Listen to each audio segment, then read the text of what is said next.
بسم اللہ الرحمن الرحیم۔ سامعین، آج ہم آپ کے ساتھ جو واقعہ شیئر کرنے جا رہے ہیں اس واقعے کا عنوان ہے کفن چور کی سچی توبہ۔ کہتے ہیں کہ ایک زمانے میں ایک کفن چور تھا، وہ لوگوں کے کفن چرایا کرتا تھا۔ ایک دفعہ ایک عورت کا انتقال ہوا۔ جب اس کو کفن پہنا کر لوگ قبر تک لے گئے تو کفن چور نے بھی اس کے جنازے میں شرکت کی، اور اس کی شرکت کی وجہ صرف یہ تھی کہ قبر کی شناخت کر لے تاکہ رات کو آ کر قبر کھود کر کفن چرانے میں آسانی ہو۔ جب لوگ دفن کر کے واپس آ گئے اور رات ہوئی تو کفن چور نے قبر کو کھودا۔ جب لاش نظر آئی تو اچانک عورت بول پڑی، سبحان اللہ، ایک بخشا ہوا شخص بخشی ہوئی عورت کا کفن چرا رہا ہے۔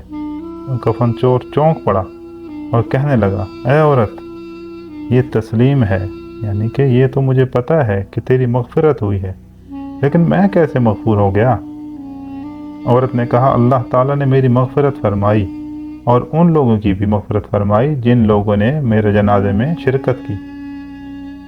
تم بھی جنازے میں شریک تھے تو تمہاری بھی مغفرت ہو گئی۔ یہ سننا تھا کہ کفن چور نے کفن چوری کرنے کا ارادہ ترک کیا، قبر کی مٹی برابر کی اور وہاں سے چلا گیا، اور پھر اس نے ایسی توبہ کی کہ وہ پھر صالحین کے گروہ میں شمار ہونے لگا، اور بعد میں اس نے لوگوں کو یہ عبرت کا واقعہ خود اپنی زبان سے سنایا۔ تو سامعین، ہمیں بھی چاہیے کہ اللہ تعالیٰ کے بزرگ بندوں کی محافل میں شریک ہوں، ان کے جنازوں میں جائیں، کیا پتہ اللہ تعالیٰ ان کی برکت کی وجہ سے ہمیں بھی بخش دے اور ہم بھی اگلے جہان میں سرخرو ہو جائیں۔